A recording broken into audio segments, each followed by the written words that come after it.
안녕하세요. 나를 위한 산부인과 구독자 여러분 반갑습니다. 저는 나를 위한 산부인과에서 근무하고 있는 정지윤입니다.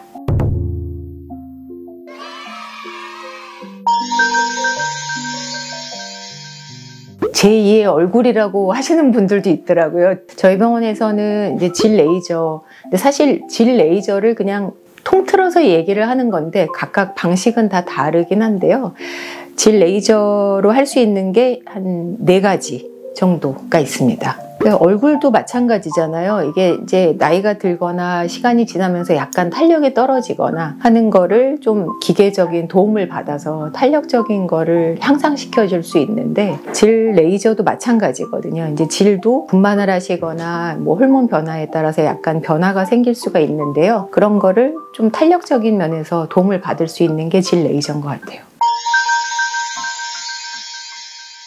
종류가 자그마치 4가지가 있습니다. 대부분 저도 왜 피부과 가면 얘기를 많이 듣는데 막상 들으면 다 그게 그거 같고 잘 모르겠더라고요. 근데 4가지가 있는데 그걸 다 알아서 오시는 분들도 간혹 있고 대부분은 이제 각자 뭐 원하시는 목적이나 저희가 질압 체크를 통해서 상태를 확인을 하고 제일 맞는 거를 권유를 해드리거든요.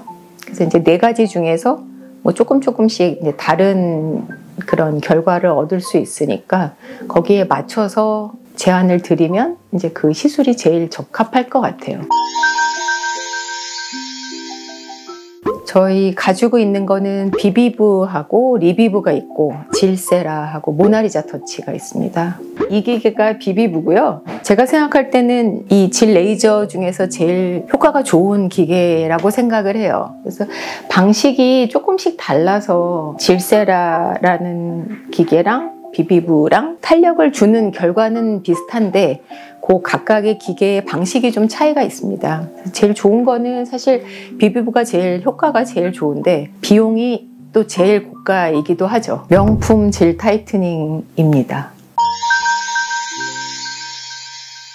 질세라는 초음파라는 방식으로 하는 거고 비비브는 고주파 방식이라서 이제 약간 차이가 있기는 한데요.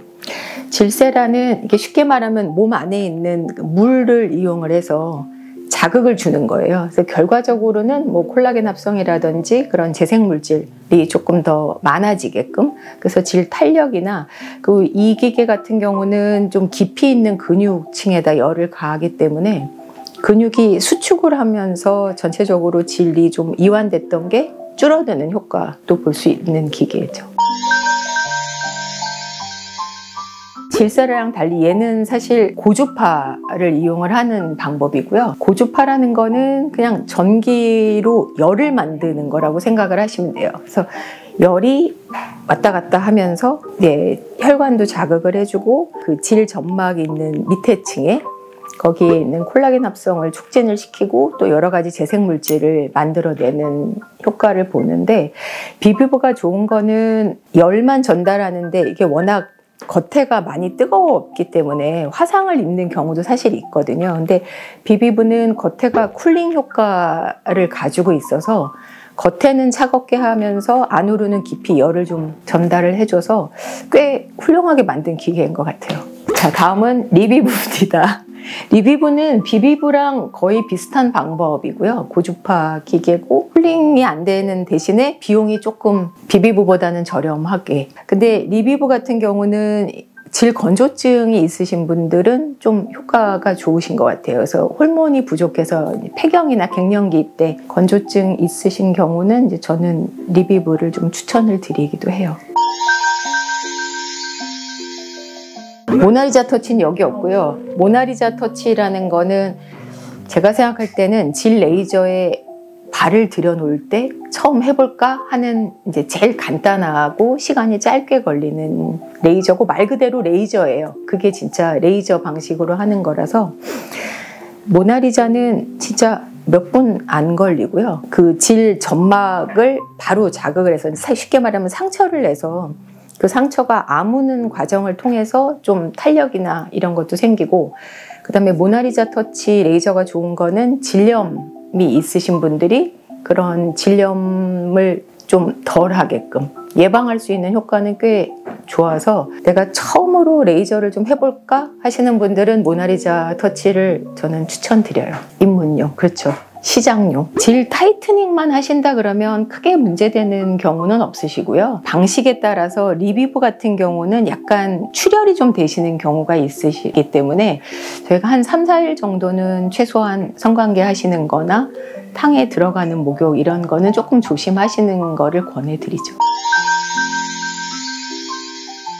대부분의 레이저들이 그 질 겉에 쪽, 그러니까 약간 입구 쪽을 할 때는 워낙 고열로 들어가기 때문에 환자분들이 사실 그냥 하실 때는 좀 통증을 느끼세요. 근데 안쪽은 크게 불편해하지는 않으셔서 그냥 국소마취로 스프레이나 이런 거 사용해서 하기도 해요. 대부분은 또 시간이 오래 걸리니까 수면을 많이 하시고요. 저희는 또 특징적으로 3가지를 트리플 레이저라 그래서 3가지를 한꺼번에 하거든요. 그러면 이제 각각의 효과를 합쳐서 최고의 효과를 낼 수 있는, 사실 시간이 거의 한 2시간 가까이 걸리니까 자세나 이런 것도 좀 불편하시기도 하고 약간 통증도 있으신 경우가 많아서 대부분은 수면을 많이 하세요. 레이저로 질벽을 좀 탄탄하게 해주고 나면 필러를 넣어주면 훨씬 도움은 되실 것 같아요. 필러 자체도 콜라겐 합성을 좀 촉진시키는 효과가 있어서 2개를 같이 했을 때 어떤 효과적인 면에서는 훨씬 도움이 되실 것 같습니다. 목적에 따라서 이제 다 다르시긴 한데 질이 많이 이완이 돼 있거나 아니면 뭐 성감이 이전에 비해서 많이 떨어져 있거나 하시는 분들은 레이저를 하면서 같이 PRP라고 그래서 혈소판 많은 혈장 내 피를 뽑아서 다시 넣어주는 방식이 있거든요. 그런 거를 하시면 좀 더 성감에 있어서도 도움이 되실 수 있고, 그 다음에 오샷, 크샷이라고 해서 이런 거를 좀 넣어드리는 시술도 있거든요. 그런 걸 통해서 더 효과적인 결과를 얻으실 수 있을 것 같아요. 레이저를 하시는 게 일단 본인이 뭘 원하시는 거냐에 따라서 저희가 좀 권유를 다르게 하기도 하는데, 아무래도 출산 분만을 하시는 분들은 질 자체가 좀 많이 이완이 되는 경우가 있기 때문에요. 그런 분들은 레이저나 필러를 같이 하시는 거 많이 도움은 되실 수 있고, 그 다음에 갱년기나 이제 완전히 폐경이 되신 경우는 질이 또 많이 얇아지면서 건조증이 많이 불편하실 수 있는데, 그런 분들은 또 거기에 맞는 레이저 시술을 통해서 좀 효과를 얻으실 수 있을 것 같아요. 출산을 안 하셨어도 이 젊은분들 중에서 약간 선천적으로 좀 질이 넓으신 분들도 있고요. 그 다음에 뭐 예전보다 성감이 많이 떨어지시는 거를 불편해서 오시는 경우도 이제 거기에 맞춰서 저희가 대부분은 질압을 먼저 체크를 하고 환자분의 상태에 따라서 적절한 방법을 권유를 드리고 있어요. 그리고 너무 질이 많이 이완되신 경우는 사실 레이저만으로는 안 돼서 정말로 수술적인 방법으로 치료를 하셔야 되는 경우도 있기는 한데, 그게 또 수술이 무서우신 분들은 이게 수술보다는 먼저 레이저나 필러를 이용해서 한번 다른 방법으로 조금 호전이 되실 수 있으시니까 그런 것도 한번 생각해 보시면 되실 것 같아요. 지금까지 나를 위한 산부인과 정지윤이었습니다. 좋아요, 구독 부탁드리겠습니다.